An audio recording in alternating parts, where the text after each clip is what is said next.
Hello, എല്ലാവർക്കും നമസ്കാരം. എല്ലാവർക്കും പുതിയൊരു റെസിപ്പിയിലേക്ക് വീണ്ടും സ്വാഗതം. ഇന്ന് നമ്മൾ പാലക്കാടിൻ്റെ വളരെ സ്പെഷ്യലായിട്ടുള്ള ഇഡ്ഡലിപ്പൊടിയാണ് ഉണ്ടാക്കുന്നത്. അപ്പോൾ അതെങ്ങനെയാണ് തയ്യാറാക്കാമെന്ന് നോക്കാം.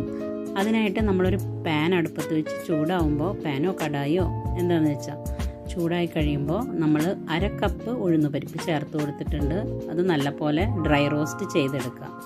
എല്ലാം ഇതിൽ ഡ്രൈ റോസ്റ്റ് ചെയ്തെടുക്കുകയാണ് ചെയ്യുന്നത്. ഇതൊരു ഈസി മെത്തേഡാണ് ഞാൻ പറയുന്നത്. ഞാൻ ചെയ്യുന്ന രീതിയാണ് ഇത്. വളരെ ടേസ്റ്റിയാണ്. അപ്പോൾ നിങ്ങളും ട്രൈ ചെയ്ത് നോക്കൂ കേട്ടോ. പെട്ടെന്ന് തയ്യാറാക്കാൻ പറ്റും.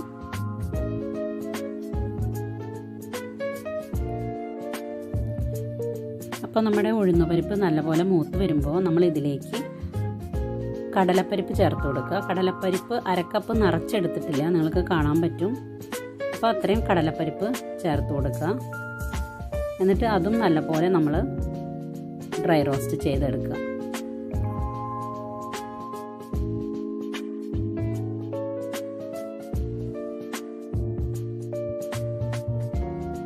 ഇനി ഇതിലേക്ക് നമ്മൾ 2 ടേബിൾ സ്പൂൺ ആണ് 2 ടേബിൾ സ്പൂൺ പൊട്ടുകടല ആഡ് ചെയ്തിട്ടുണ്ട്. അതും കൂടെ ഇതിൻ്റെ കൂടെ വറുത്തെടുക്കാം.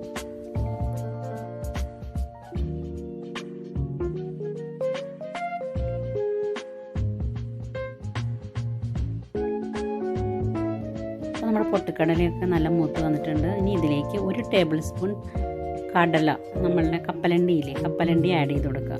പീനട്ട്സ്, പാലക്കാട് കടല എന്നാണ് പറയുക, അതുകൊണ്ടാണ് ഞാൻ അറിയാതെ കടല എന്ന് പറഞ്ഞത്. കപ്പലണ്ടി, പീനട്ട്സ് ആഡ് ചെയ്ത് കൊടുക്കുക. 1 ടേബിൾ സ്പൂൺ മതിയാവും.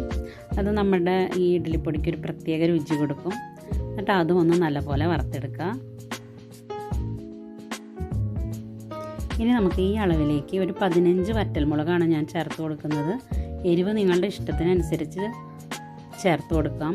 15 വറ്റൽമുളക് ചേർക്കുമ്പോൾ ഇതിൻ്റെ എരിവ് ഈ അളവിന് കറക്റ്റാണ്. പിന്നെ നിങ്ങൾക്കൊരു 10-12 വറ്റൽമുളകാക്കി കുറച്ചിട്ട് അതിന് പകരം കുരുമുളക് ചേർത്ത് കൊടുത്താലും മതി. അതൊക്കെ ഓരോരുത്തരുടെ ഇഷ്ടം. ഞാനിപ്പോൾ 15 വറ്റൽമുളകാണ് ചേർത്ത് കൊടുത്ത് വെക്കുന്നത്. അത് കറക്റ്റാണ് ഈ അളവിന്. അപ്പോൾ അത് ചേർത്ത് കൊടുത്തിട്ടുണ്ട്. ഇനിയിപ്പോൾ നമ്മൾ ചേർക്കാൻ പോകുന്നത് 3 ടീസ്പൂൺ എള്ളാണ്. 3 ടേബിൾ സ്പൂൺ അല്ല, 3 ടീസ്പൂൺ എള്ള്. അത് കറുത്ത എള്ളാണ് ഞാൻ എടുത്തിരിക്കുന്നത്. ചിലവർ വൈറ്റ് എള്ള് യൂസ് ചെയ്യണ കണ്ടിട്ടുണ്ട്. കറുത്ത എള്ളിനാണ് കൂടുതൽ ഫ്ലേവർ ഉണ്ടാവുക. അപ്പോൾ അത് നമുക്കൊരു ഫ്ലേവർ കിട്ടാനാണ് അതൊക്കെ ആഡ് ചെയ്യുന്നത്. കറുത്ത എള്ള് ആഡ് ചെയ്യുമ്പോൾ നമ്മൾ ഇഡ്ഡലിപ്പൊടിക്ക് നല്ലൊരു ഫ്ലേവർ കിട്ടും. പിന്നെ കുറച്ച് കറിവേപ്പില ആഡ് ചെയ്ത് കൊടുത്തിട്ടുണ്ട്.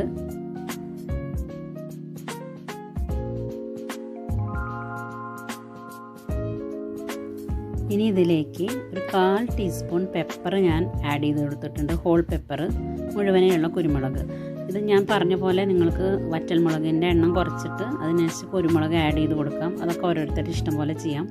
ഞാനിപ്പോൾ 1/4 ടീസ്പൂണേ ആഡ് ചെയ്യുന്നുള്ളൂ, ആ കുരുമുളകിൻ്റെ ഒരു ഇത് കിട്ടാൻ വേണ്ടി മാത്രം.